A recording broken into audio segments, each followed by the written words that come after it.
Olá pessoal, sejam bem-vindos a mais uma aula sobre gestão de pessoas no agronegócio. Hoje nós vamos explicar o que é e a importância do capital humano e do capital intelectual para as organizações e com enfoque nas organizações do agronegócio. Ele é dividido em 9 tópicos. Então vamos começar aqui, pessoal, pelo valor de uma empresa. Então, o valor de uma empresa é medido pela soma de dois tipos de recursos primordiais, os recursos tangíveis e os recursos intangíveis. Então, quando eu pego recursos tangíveis mais intangíveis, eu tenho o valor que aquela empresa vale. Os recursos tangíveis são aqueles bens concretos e materiais. Eu posso ver, eu posso tocar. Então, o próprio dinheiro investido na empresa, as máquinas que elas dispõem, os imóveis, os equipamentos, os produtos que ela produz, tudo aquilo materializado. Só que, não só de recursos materializados se forma o valor de uma empresa. Eu tenho também recursos intangíveis, ou seja, são bens valiosíssimos, que existem, mas que são imateriais, ou seja, eles não podem ser vistos nem ser tocados. Ou seja, quando uma empresa, por exemplo, tem uma marca muito forte na cabeça das pessoas, Coca-Cola, Omo, Gillette, enfim, marcas que até se confundem com o tipo de produto, isso não é tangível, isso não é apalpável, não pode ser visto, mas ele é um bem muito valioso. Eu tenho uma estratégia de mercado que meus concorrentes não conseguem colocar em prática. Isso é também um grande valor intangível. Os princípios, os valores daquela empresa, a integridade que traz credibilidade para os clientes, a tecnologia que eu consigo utilizar, os recursos humanos, que são o nosso foco no assunto de hoje, e também o conhecimento gerado pelo aprendizado que vai sendo praticado ao longo dos anos da organização. Então, esse conjunto de fatores, ou seja, eu posso estar registrando uma patente de uma nova variedade de sementes que foi produzida, etc. Patenteei. Isso é um recurso intangível. É só para vocês terem mais um exemplo aí. Agora a gente vai comentar como se deu a evolução desta valoração organizacional.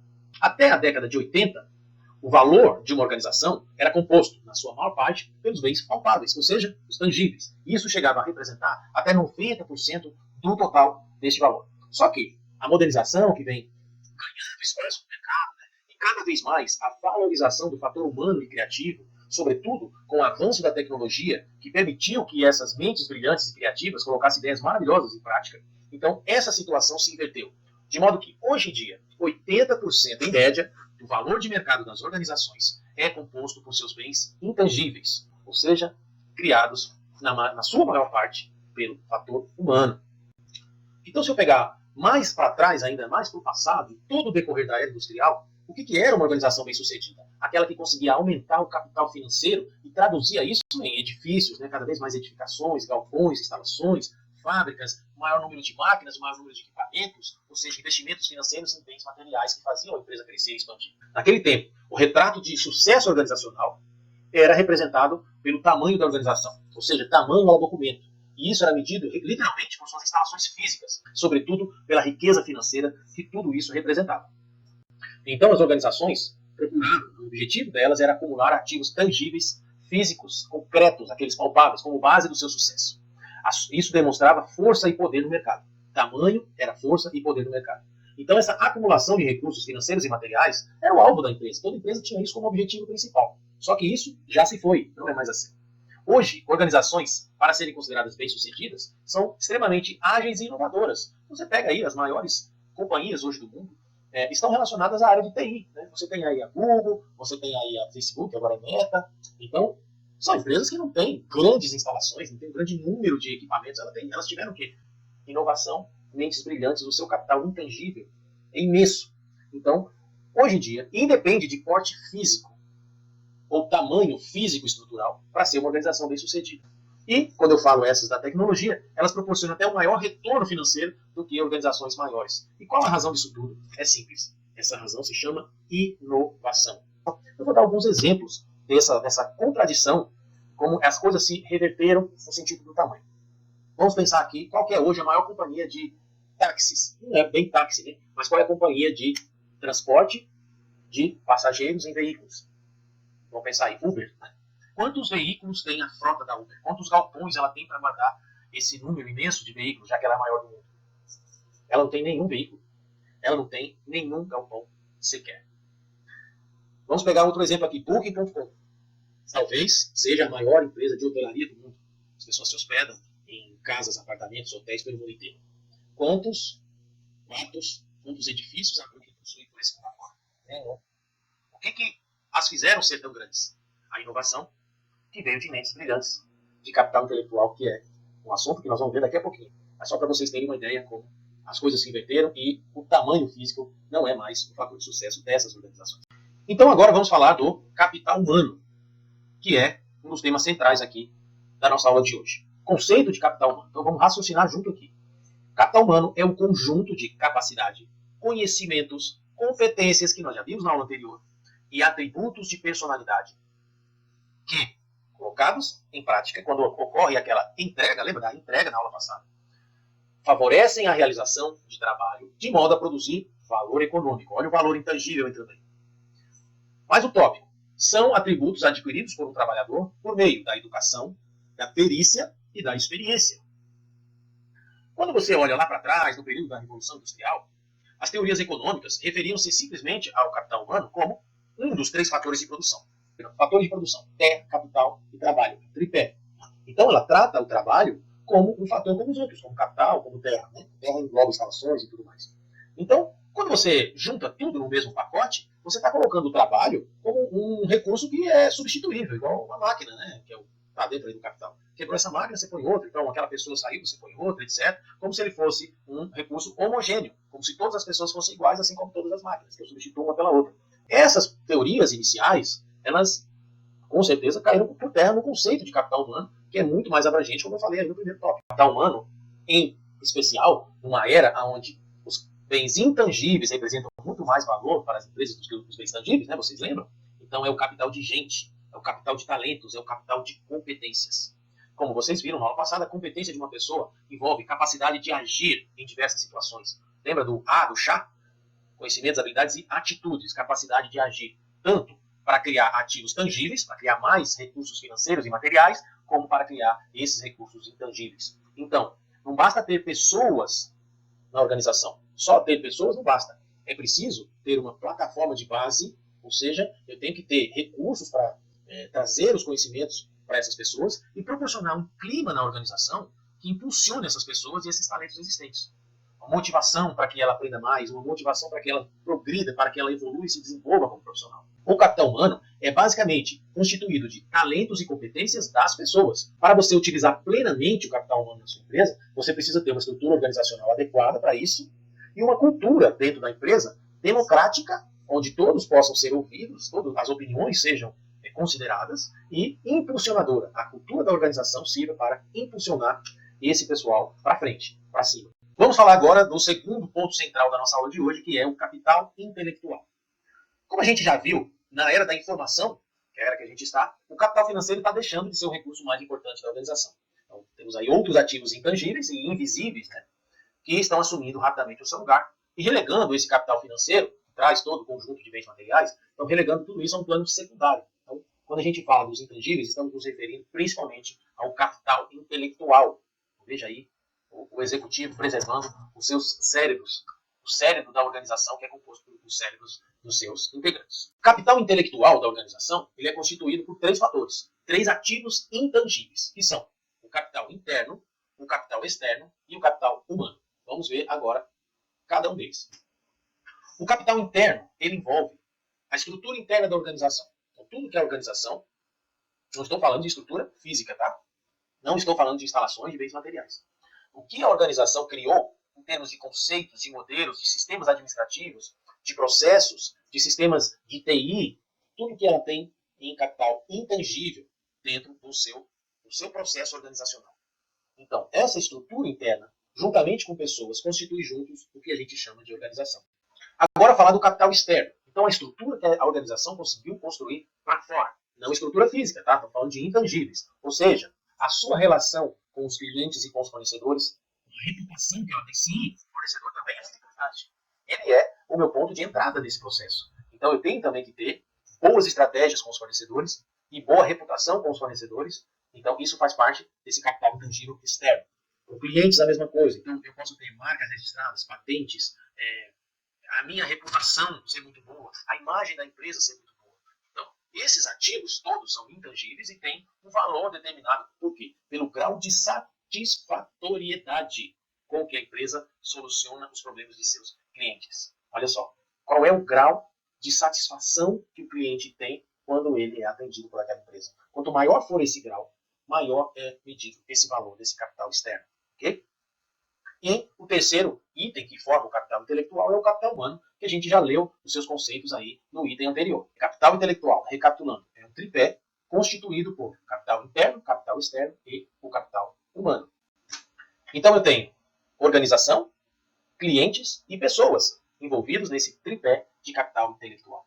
E para que isso exista e possa acontecer, conhecimento é fundamental nesse jogo. Então, conhecimento é o que vocês estão buscando aqui, que é fundamental para que o capital intelectual aconteça. E aí vem uma coisa interessante. Né?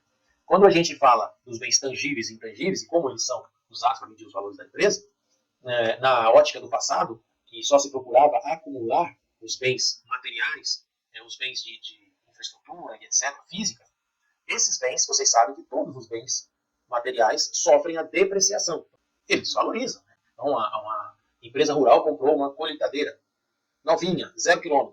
Ela pagou um valor X. Daqui a 5 anos, o valor daquela colheitadeira vai ser muito menos do que o valor que ela foi comprada, porque ela tem uma depreciação anual. E assim ocorre com todos os outros bens materiais. Com quase todos. Né? Às vezes os bens imóveis, por exemplo, como terra, fazenda, valorizam. Mas a maior parte dos bens, eles depreciam. Agora, quando a gente vai para os intangíveis, e quando a gente fala que capital intelectual tem como base o conhecimento, o verso, ele se valoriza cada vez mais. Ou seja, o cabedal, o conjunto de conhecimentos de uma pessoa, não diminui se ela o compartilha com os outros. Então, uma pessoa, quanto maior o seu grau de conhecimentos acumulados, maior valor intelectual aquele capital tem. Então, ao invés de depreciar como os bens materiais, ele só aumenta de valor. Então, só para exemplificar graficamente aqui o que a gente acabou de mostrar, o capital intelectual então tem aqui a sua formação.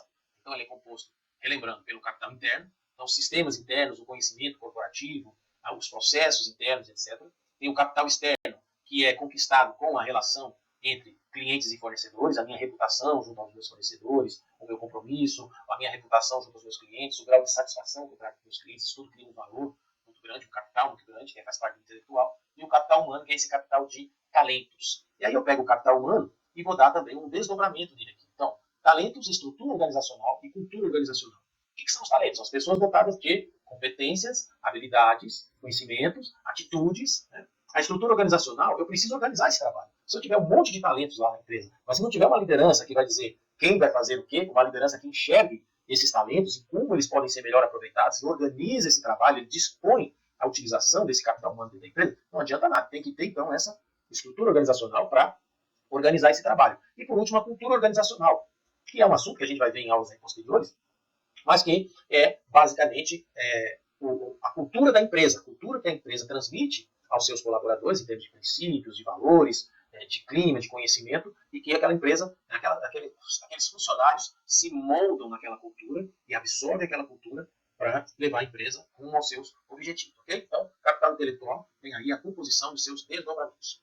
Agora, o item 7, as perspectivas do capital intelectual. Então, para reter e desenvolver o conhecimento, então, eu preciso reter também, né, esse conhecimento que eu estou construindo dentro da empresa. Eu não posso deixar que ele escape. Ou seja, eu não posso deixar que as pessoas portadoras daquele conhecimento vão embora. Então, para reter e desenvolver conhecimento, as organizações devem oferecer um trabalho desafiante que agregue experiências e conhecimentos às pessoas.